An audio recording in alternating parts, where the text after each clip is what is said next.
નમસ્કાર મિત્રો, આજે સીધું ને સટમાં આપણી સાથે ગિરીશભાઈ જોશી જોડાયા છે. ગિરીશભાઈ, આપનું સીધું ને સટમાં સ્વાગત છે. ધન્યવાદ. ગિરીશભાઈ આંતરરાષ્ટ્રીય વેપાર ઉદ્યોગના જાણકાર છે, વરિષ્ઠ પત્રકાર તો છે જ છે, અને ખાસ કરીને આફ્રિકાના દેશો એમનો અભ્યાસ ખૂબ ઘનિષ્ઠ છે. હવે અત્યારે ગોરાઓ જે ક્યારેક આપણા પર પણ રાજ કરતા હતા, આફ્રિકાના દેશોને ગુલામ બનાવીને એ આફ્રિકાની સંપત્તિ, આફ્રિકાના દેશોની સંપત્તિ લૂંટીને એમના ઘર ભરતા હતા. એ હવે ત્યાંથી આમ તો તગેડાયા પછી પણ ફરીને પાછા આફ્રિકાના દેશોને મનાવવાની કોશિશ કરી રહ્યા છે કે આ યુરોપના ગોરાઓ, યુરોપના દેશોના ગોરાઓ એ આફ્રિકામાં કેમ કરીને ફરીને પ્રવેશવું, એમનો વિકાસ કરી આપવાના નામે કે બીજી રીતે, એની વાત આજે ગિરીશભાઈ આપણી સાથે કરવાના છે. ગિરીશભાઈ, આપનું ફરી એકવાર સ્વાગત. અને આજે હવે પ્રવાહ પલટાયો છે એની આપ જરા વાત કરો, કારણ કે હવે યુરોપના દેશોને એટલે કે ગોરાઓને જે ગુલામ રાખવાની આદત ધરાવતા હતા એ હવે છે ને ગુલામ દેશો હતા એમને ફરીને કેમ સમજાવવાની કોશિશ કરી રહ્યા છે, એની પાછળના કારણો શું છે, તારણો શું છે, એની આપ વિગતે જરા વાત કરો. ગિરીશભાઈ. ડોક્ટર સાહેબ, ઘણા વર્ષોથી એક મોટો દલાલ ઇન્ટરનેશનલ મોનિટરી ફંડ અને વર્લ્ડ બેંક આ ધંધો કરતા કે જ્યાં પણ કમજોર દેશોની અંદર કેવી રીતે લોન આપવી અને પછી કયા દેશને લાભ મળે એ રીતે એમને બાટીને ખાતા હતા. હવે આફ્રિકામાં જ્યારથી અલગ જાગ્યું અને 20 થી જયારે ચાઇના ત્યાં ઘૂસ્યું, ચાઇનાએ એમને ઇન્ફ્રાસ્ટ્રક્ચર સમજાવ્યું, એમના પાસે જે રેર અર્થ છે એની કિંમત શું છે અને કેટલા બધા સમૃદ્ધિ દેશો છે. ફક્ત એક્સપ્લોઇટેશનના લીધે પેલા ધાર્યા પૈસા વર્લ્ડ બેંક એ લોકોને દેતી, પછી એ લોકોને કેવી રીતે રાજ કરવો એના રૂલ્સ બધા IMF ને વર્લ્ડ બેંક બનાવતા, એમાં લોકલને કોઈ લાભ મળતો નહીં અને આ લોકો લૂંટીને ખાતા હતા. હવે જેવું અવેરનેસ આવી, એ લોકો ભણતા ગણતા થઈ ગયા અને હવે એમને એમાં સૌથી પહેલા અલગ જગાવ્યું તો નોર્થ વેસ્ટની અંદર બુર્કિના ફાસો, નાઇજીર અને ચીલી. એ લોકોએ સૌથી પહેલા એ લોકોને બહાર કાઢ્યા, કારણ કે બુર્કિના ફાસોની પટ્ટાની અંદર સૌથી વધારે ગોલ્ડ હતું, જ્યાં એ લોકોને એમ થયું કે ભાઈ આ અમારી જે વસ્તુઓ છે એ અમે જ વાપરીએ અને અમે આટલા સાવકાર હોવા છતાં અમે શું કામ એટલા બધા પછાત છીએ. ઇન્ફ્રાસ્ટ્રક્ચર જેવું ચાઇનાએ બાંધી આપ્યું, ત્યાં સ્કૂલો બનાવી, ત્યાં એમને એક્સપ્લોર કરવાના મશીનરીઓ આપી અને એમને કિંમત સમજાવી કે તમારા માલની કિંમત આટલી છે, આમાં વેચાય.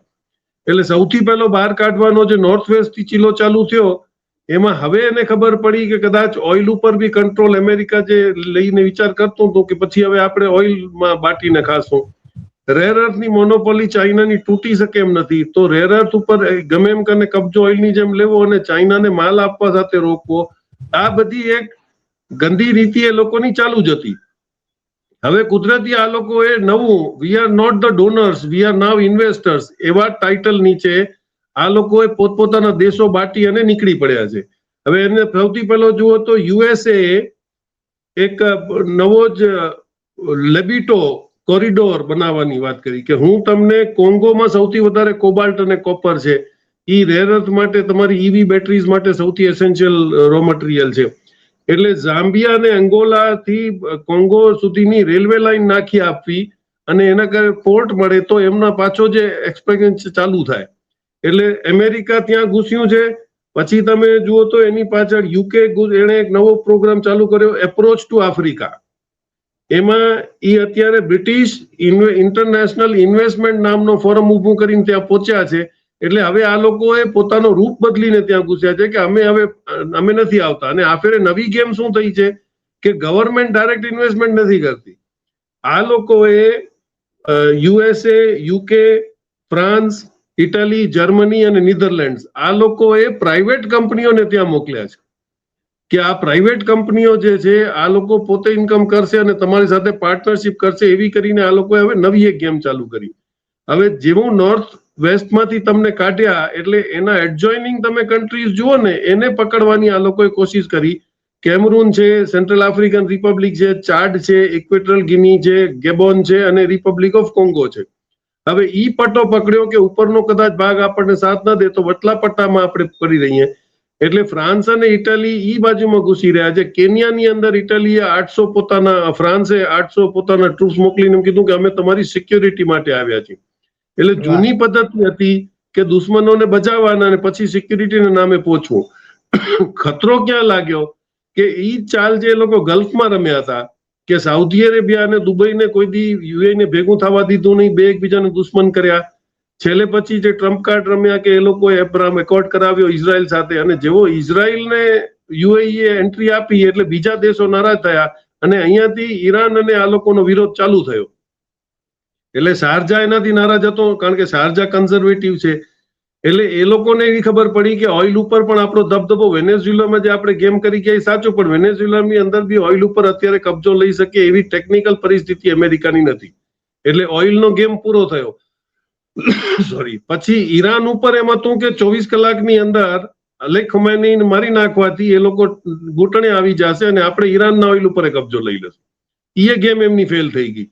હવે ઊંધું આવીને પડ્યું છે એટલે એ લોકો બે એકલા રહી ગયા છે. હવે અમેરિકા અને ઇઝરાયલની સાથે કોઈ નથી આવતું. અત્યારે પણ તમે જુઓ 2 દિવસથી જે સ્ટ્રેટ ઓફ હોર્મોન્સમાં ફાયરિંગ થતું હતું, ઇન્ડિયન વેસલ ઉપર ફાયરિંગ થયું, એના ઓનરે જ આજે વિડીયો જાહેર કરીને કીધું કે ભાઈ એ લોકોના યુદ્ધમાં ચાલી રહ્યું તો એમાં એક ડ્રોન અમારી પર લાગ્યો છે, અમારા પર કોઈ હુમલો કર્યો નથી. અને આગળ આપણે ડિસ્કસ કર્યું હતું કે એ લોકો વાણવાળાઓને કોઈથી ડિસ્ટર્બ કરતા જ નથી. આ લોકોની શિપોને ત્યાંથી ભાગવું પડ્યું છે. ઈ સમાચારમાં છુપાવી લે છે પણ એમની પરિસ્થિતિ ઈ ધ્યાનમાં આવી ગઈ છે કે ઈરાનથી સાથે હવે વધારે બાથ ભીડાય એમ નથી. પરમ દિવસે એમના નુકસાન થવાથી હવે ઓમાન, કતાર, સાઉદી અરેબિયા, બહેરીન બધાએ ઘસી ના પડી દીધી કે અમે અમારી જમીનને ઈરાન ઉપર હુમલો કરવા માટે વાપરવા દેશું નહીં. એટલે આ સ્ટોરીનો ધ એન્ડ થઈ ગયો અહીંયા. હવે આ લોકોએ નવી જાહેરાતો કરી કે ભાઈ આફ્રિકાની અંદર હવે આપણે ઘૂસવાની કોશિશ કરી, કારણ કે એમને રો મટીરિયલ પોતા પાસે તો કોઈ પેદાશ છે જ નહીં.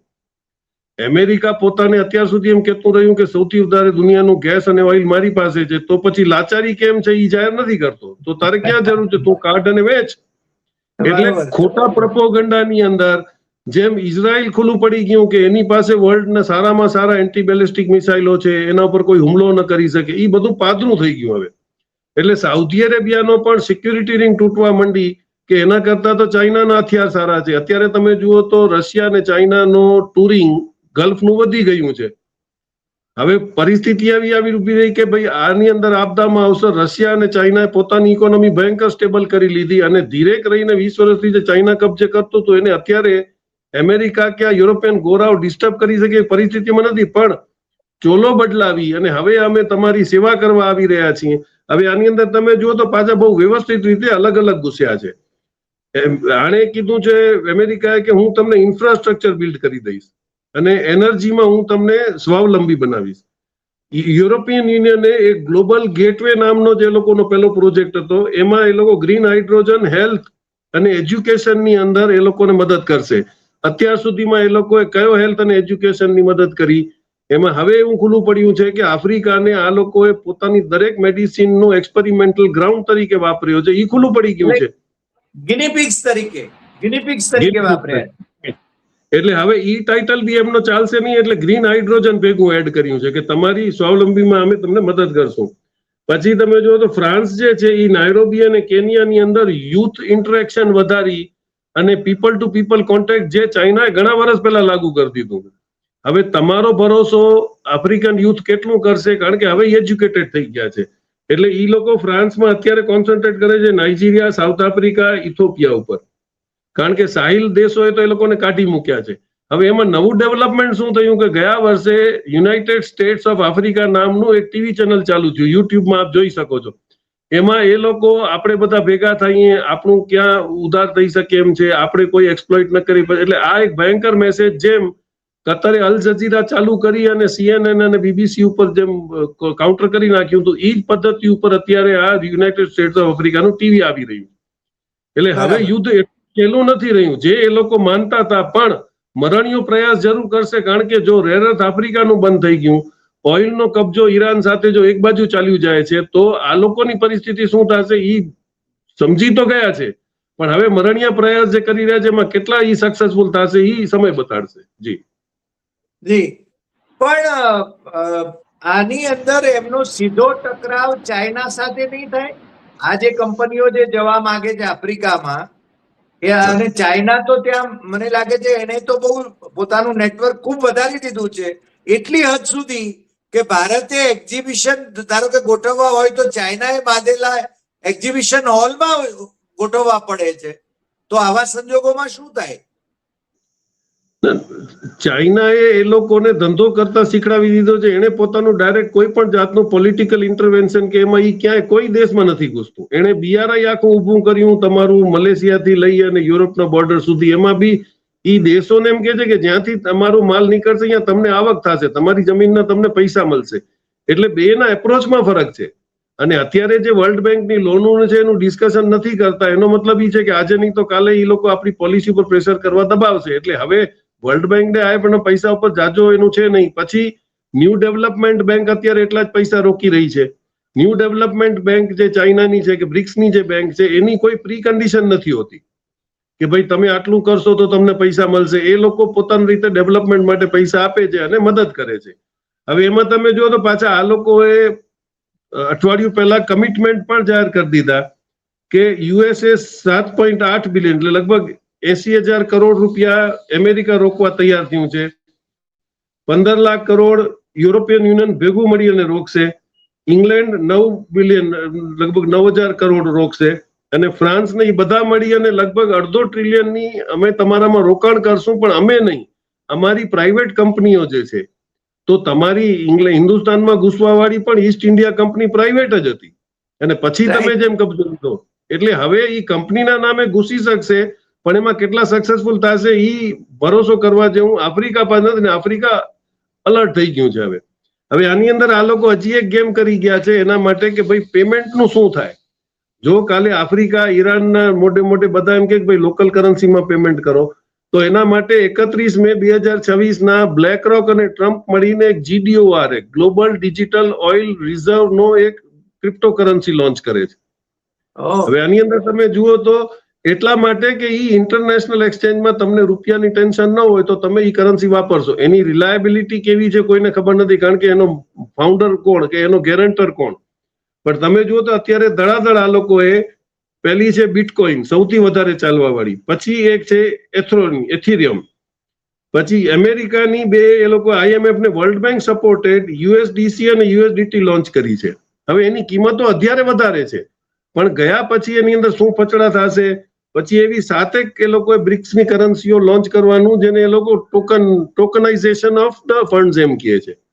એટલે આ જે બધી પાછળથી બીજી બદમાશીઓ કરવા માટે ઘૂસી રહ્યા છે, ઈ જાહેર બહુ વહેલું આપણને આફ્રિકાએ જ પેલું ડિક્લેર કર્યું હતું કે ભાઈ બિટકોઇનની કરન્સીઓ તમે જે વાપરશો ઈ તમારા રિસ્ક ઉપર રહેશે. એટલે હવે ગવર્મેન્ટના કોઈ સપોર્ટેડ બિટકોઇન નથી. એતબાર કોણ કરે? એટલે આપણે જેમ પ્રાઇવેટ બેંકો ઉપર એતબાર કર્યો છે એમ આ લોકો એવી કંપનીઓ મોકલી છે જે પોતપોતાની કરન્સીઓની અંદર ડીલ કરવા મળશે. એટલે આ એક મોટો ટ્રેપ લગાડી રહ્યા છે. અને એ ખાલી આફ્રિકામાં જ નહીં, બધે. આજે આપણા અહીંયા પણ તમે જુઓ તો બિટકોઇનનો રોગ લાગી ગયો છે. આપણે એને બ્રેક મારવાની બદલીમાં આપણે તો આપદામાં અવસર જોઈને એમ કીધું કે ભાઈ તમારે ઉપર 25% ટેક્સ લાગશે, એટલે તમે ચોરી કરો વાંધો નહીં, પણ અમારો ભાગ રાખજો.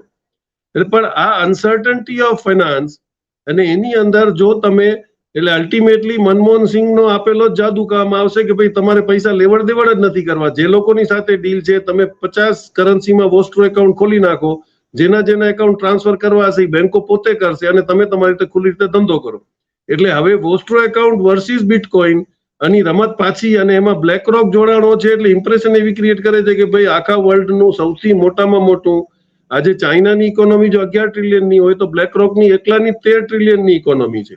એટલે ડેટા એની પાસે છે, ફાઇનાન્સ એની પાસે છે, ઈ બધા વર્લ્ડની બધી બેંકોને ફાઇનાન્સ કરે છે.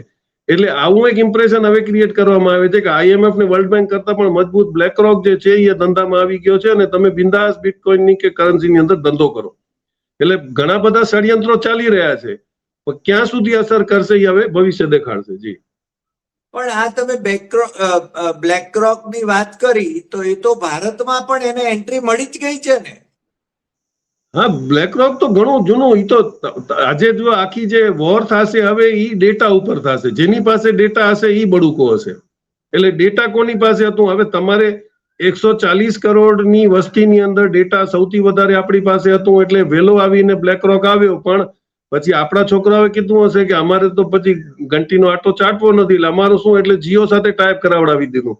હવે જીઓને આ લોકો રિલાયન્સ સાથે, એટલે રિલાયન્સ સાથે, એટલે હવે આમાં રિલાયન્સ ને હજી એમ કે છે કે ભાઈ રિલાયન્સ અને બ્લેકરોક નો તમારે ડેટા સેન્ટર ની અંદર પાર્ટનરશિપ છે. આ પણ એક મિસનોમર છે. ગૂગલ નો અડાણી સાથે આંધ્રપ્રદેશમાં ટાઈપ થશે, જીઓ નું આની સાથે થયું. બ્લેકસ્ટોન જે સૌથી મોટો રિયલ એસ્ટેટ બિલ્ડર છે એનું તમારે તમિલનાડુની અંદર હીરાનંદાણી સાથે ટાઈપ થયો. પણ ઈ નથી સમજાવતા કે વચમાં બહુ આ લોકો અલુગુલો કર્યો હતો અને નિર્મલા સીતારામન ને બધા આવતા હતા કે તમે આટલા પૈસા રોકો અને તમને મહિને 60,000 મળશે અને 50,000 મળશે. એની પાછળની જે ગેમ હતી ઈ હતું રીટ, રિયલ એસ્ટેટ ઇન્વેસ્ટમેન્ટ ટ્રસ્ટ. હવે ઈ રિયલ ઇન્વેસ્ટમેન્ટ ટ્રસ્ટની પાછળની ગેમ શું હતી કે ઈ લોકો જેટલા પણ આપણા છોકરાઓ છે ઈ મોટા મોટા ડેટા સેન્ટરની બિલ્ડિંગો બનાવશે, ઈ મકાન માલિક થશે અને આ જીઓને આવીને એમાં ભાડે રહેશે. એટલે ઈ ભાડું જે આપશે એની અંદર તમે જે રોક્યા હશે એના પ્રોરેટા તમને ઈ ભાડાનો ભાગ મળશે. 10% જ કંપની રાખશે, 90% બાટી દેશે. એટલે આ એક બહુ મોટું એક જુગારનો સેન્ટર આ લોકોએ ચાલુ કર્યો. એટલે આજે જો ₹1,00,000 ભાડું આવતું હશે ને અમે 4 જણા આપણે હશું તો 25,000 દર મહિને તમને ભાડાનો ભાગ મળશે. પણ ઈ નથી કહેતા કે જે દિવસે એની અંદર 100 જણા જોડાઈ ગયા હશે તે દિવસે અમને ₹100 જ મળવાના છે. એટલે અને એમાં સીતારામને પોતે એમ કીધું કે ભાઈ રીટની અંદર રોકો, તમને મનાશે નહીં, એવી રીતે કરોડો રૂપિયા આવશે અને આ ગવર્મેન્ટ ગેરંટીડ છે. ગવર્મેન્ટ ગેરંટીડ ત્યાં સુધી છે જ્યાં સુધી લોકો એની અંદર પૈસા રોકી રહ્યા છે. અને એવા પૈસા રોકવા માટે તમે ગિફ્ટ સિટીમાં હાલ જોયું, થોડાક દિવસ પહેલા કોઈક 6,000 કરોડનું કરીને ચાલ્યું ગયું. ધોલેરાની અંદર કેટલા કરીને ચાલ્યા ગયા છે. એટલે તમારી પાસે કોઈ ટ્રાન્સપેરન્સી નથી, માણસોને લૂંટવાની તમે છૂટ આપી રહ્યા છો, તો ગરીબ માણસોના પૈસા લૂંટાઈ રહ્યા છે. સાવકાર કોઈ એમાં પૈસા રોકતા નથી. રિયલ એસ્ટેટમાં જે લોકો રોક્યા અને અત્યારે રિકવરીના વાંધા છે.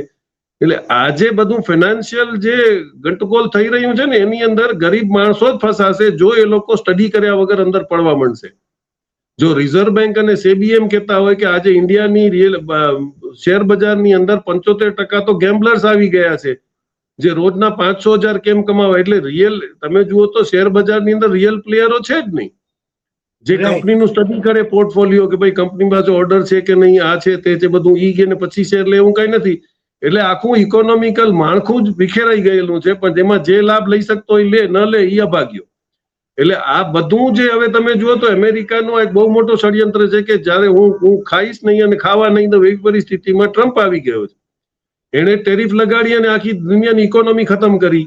હવે બધાને છૂટા કરવા માંડ્યો છે કારણ કે હવે બધાની જવાબદારી લઈ શકે એમ નથી. યુદ્ધની અંદર સામાન તું વેચતો તો એની બધા વધારે રશિયા અને ચાઇના વેચવા માંડ્યા છે. એટલે તારી ડિફેન્સ મોનોપોલી ગઈ. તારી IMF ને વર્લ્ડ બેંક ઉપર જો તું કબજો વીટો લઈને બેઠો તો અને જેને ધારે ને પૈસા દે બાકીનાને ન દે, આ બધો જ સિસ્ટમ હવે કોલેપ્સ થવા માંડ્યું છે.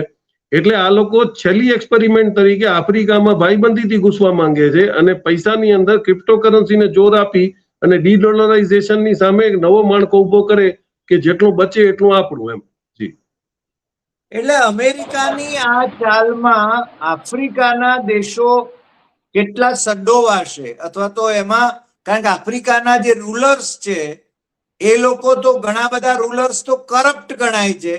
They can be boat over, એવું પણ કહેવાય છે કે એમને ખરીદી શકાય.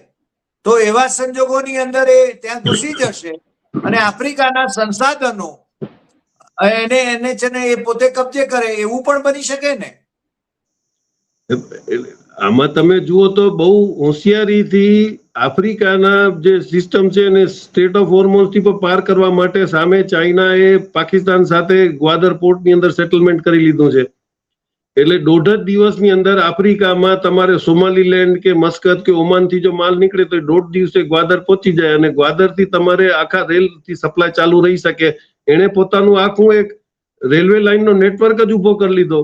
ઓઇલ અને ગેસની અંદર જે દરિયાનું એનું ડિપેન્ડન્સ હતું એ વેચવા માટે બરોબર છે, પણ એના ઉપયોગ માટે તો રશિયાથી બાય પાઇપલાઇન આવી રહ્યું છે. એટલે એને દરિયાની કોઈ ગરજ જ નથી.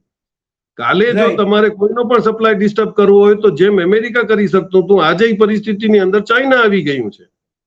અને ચાઇનાથી સંબંધ એશિયાની અંદર કયો કન્ટ્રી બગાડી શકે એવી કોઈની હેસિયત જ નથી. એટલે એની શિપો જો નીકળે અને બીજા કોકનું અલવાડશું હશે તો આપણે એને રસ્તો બતાડી શકશું, પણ આપણે એની મુવમેન્ટને રોકી શકશું એવી પરિસ્થિતિમાં આપણે નથી. હવે ઈરાન સાથે જે ટાઈપ થયો હતો, ઈરાનનો સપ્લાય પણ થ્રુ થઈ ગયું છે. એટલે ચાઇનાએ પોતાનું આખું ફોર્ટિફાય કર્યું કે એને રેર અર્થમાંની, હવે આ લોકોના જે એગ્રીમેન્ટ આફ્રિકા સાથે છે એ 90 વર્ષ 99 વર્ષના છે. એમાં કોઈ જાતનું ચાલે નહીં. ઇન્ટરનેશનલ એગ્રીમેન્ટ છે એટલે એને વર્લ્ડ બેંક આપણે ઇન્ટરનેશનલ કોર્ટમાં પણ ચેલેન્જ થઈ શકે. એટલે ચાઇનાએ જે એગ્રીમેન્ટ કર્યા છે એ કન્ટ્રીની અંદર માલ તો તમે નહીં રોકી શકો, પણ તમે જે રેલવે લાઈનનો લાભ લેશો એની અંદર કઈ એગ્રીમેન્ટ કરીને તમે ભાગ લઈ શકશો. પણ અત્યારે જે એ માનતા હતા કે કન્ટ્રીમાં ઘૂસી જાય, એનો આખો કબજો લઈ લે, પછી બીજા કોઈને દે નહીં, એવી પરિસ્થિતિ હવે નથી.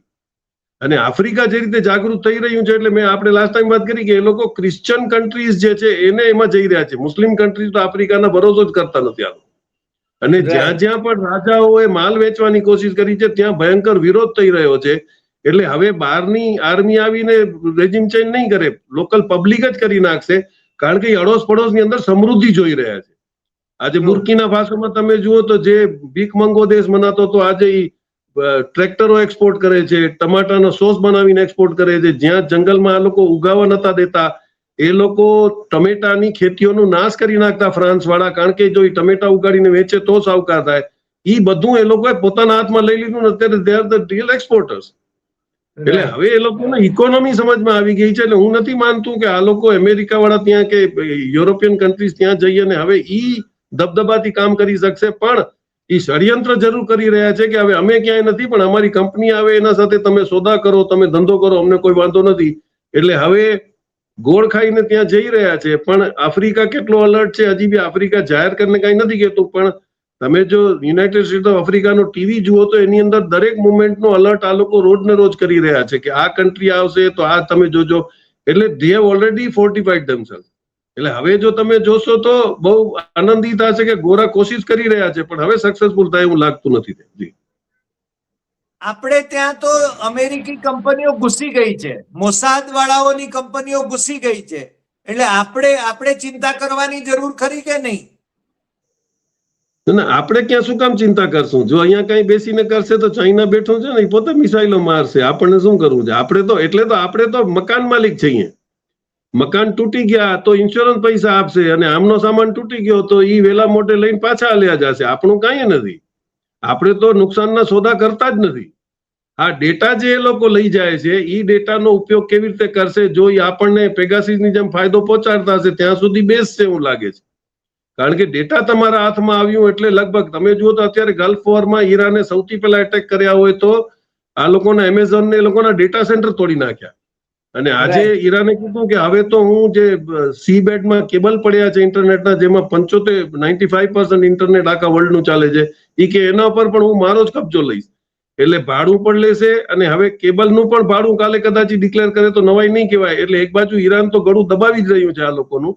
હવે એમાંથી છટકબારીઓ જે આ ગોતે છે એમાં કેટલા સક્સેસફુલ થશે એ હવે દુનિયાની જાગૃતતા ઉપર ડિપેન્ડ કરશે. પણ આપણી પરિસ્થિતિ એવું છે કે નરોવા કુંજરોવા આપણે બેઠા છીએ. જે નુકસાન થશે એ લોકોનું, આપણું તો કઈ છે જ નહીં. આપણા તો 80 કરોડ મફતનું અનાજ ખાય છે, પછી 140 કરોડ ખાશે. એમાં આપણને કઈ ગુમાવવાનું છે જ નહીં. એ રસ્તે આપણે જઈ રહ્યા છીએ. જી જી જી. ગિરીશભાઈ, આજે આપ અમારી સાથે જોડાયા અને જે રીતે ગ્લોબલ પર્સપેક્ટિવની વાત કરી આપે, આપણા માટે પણ ચિંતાજનક પરિસ્થિતિ તો છે જ. આપે જેમ કહ્યું એમ કે 82 કરોડ મફતનું રાશન લે છે, એ 140 કરોડ, એટલે બધા જ લોકો મફતિયા થઈ જશે. મને લાગે છે આપણા લોકોનો છે ને જીન્સ બદલાઈ ગયા છે. આપણા લોકો સ્વાભિમાન હવે કોઈને સ્વાભિમાન વેચીને કરોડરજ્જુ વગરના થઈ રહ્યા છે. મને લાગે છે મારી દ્રષ્ટિએ આ બહુ મોટી ચિંતાનો વિષય છે. આપણે અમેરિકાની અથવા તો ચાઇનાની કોલોની બની રહ્યા છીએ એવું લાગ્યા વિના રહેતું નથી. કારણ કે ભારતનો ક્યારેક ડંકો વાગતો હતો. અમેરિકાના 2 પ્રેસિડેન્ટ ભારતના પ્રાઇમ મિનિસ્ટરને પ્લેન સુધી લેવા જતા હતા. અત્યારે મારા પ્રાઇમ મિનિસ્ટરને લેવા માટે એમનો પ્રેસિડેન્ટ એના રૂમમાંથી બહાર નથી આવતો, એની જુનિયર સેક્રેટરીને બહાર મોકલાવે છે. મને લાગે છે આનાથી વિશેષ દુર્દશા શું હોઈ શકે. છતાં આપણે આશા કરીએ કે આપણી પ્રજા પણ જાગે. જેમ આફ્રિકા જાગે છે એમ આપણી પ્રજા જાગે, એટલી તો આપણે અપેક્ષા કરીએ. આજે આપ અમારી સાથે જોડાયા બદલ આપનો ખૂબ ખૂબ આભાર. ફરી મળીશું નવા એપિસોડમાં નવા વિષય સાથે. નમસ્કાર.